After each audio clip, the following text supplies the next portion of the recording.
Aladdin Story Part -2. Aladdin showed the African magician the house, and carried the 2 pieces of gold to his mother, who went out and bought provisions. And, considering she wanted various utensils, borrowed them of her neighbors. She spent the whole day in preparing the supper, and at night, when it was ready, said to her son, "Perhaps the stranger knows not how to find our house? Go and bring him, if you meet with him." Aladdin was just ready to go, when the magician knocked at the door, and came in loaded with wine and all sorts of fruits, which he brought for a dessert. After he had given what he brought into Aladdin's hands, he saluted his mother, and desired her to show him the place where his brother Mustafa used to sit on the sofa. And when she had done so, he fell down and kissed it several times, crying out, with tears in his eyes, "My poor brother! How unhappy am I, not to have come soon enough to give you one last embrace." Aladdin's mother desired him to sit down in the same place, but he declined. "No," said he, "I shall not do that. But give me leave to sit opposite to it, that, although I see not the master of a family so dear to me, I may at least behold the place where he used to sit." When the magician had made choice of a place, and sat down, he began to enter into discourse with Aladdin's mother.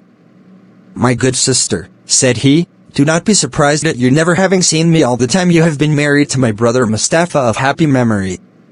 I have been 40 years absent from this country, which is my native place, as well as my late brother's, and during the time have traveled into the Indies, Persia, Arabia, Syria, and Egypt, and afterward crossed over into Africa, where I took up my abode.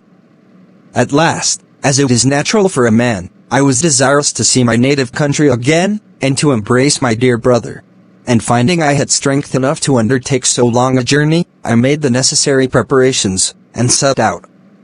Nothing ever afflicted me so much as hearing of my brother's death. But God be praised for all things. It is a comfort for me to find, as it were, my brother in a son who has his most remarkable features."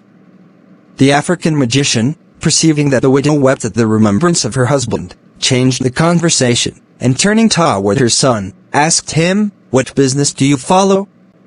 Are you of any trade?" At this question the youth hung down his head, and was not a little abashed when his mother answered, "Aladdin is an idle fellow. His father, when alive, strove all he could to teach him his trade, but could not succeed.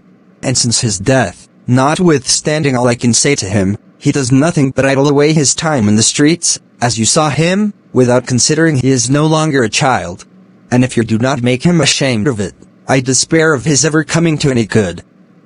For my part, I am resolved, one of these days, to turn him out of doors, and let him provide for himself." After these words Aladdin's mother burst into tears. And the magician said, "This is not well, nephew. You must think of helping yourself, and getting your livelihood. There are many sorts of trades. Perhaps you do not like your father's, and would prefer another. I will endeavor to help you. If you have no mind to learn any handicraft, I will take a shop for you, furnish it with all sorts of fine stuffs and linens, and then with the money you make of them you can lay in fresh goods, and live in an honorable way. Tell me freely what you think of my proposal. You shall always find me ready to keep my word." This plan just suited Aladdin, who hated work. He told the magician he had a greater inclination to that business than to any other, and that he should be much obliged to him for his kindness.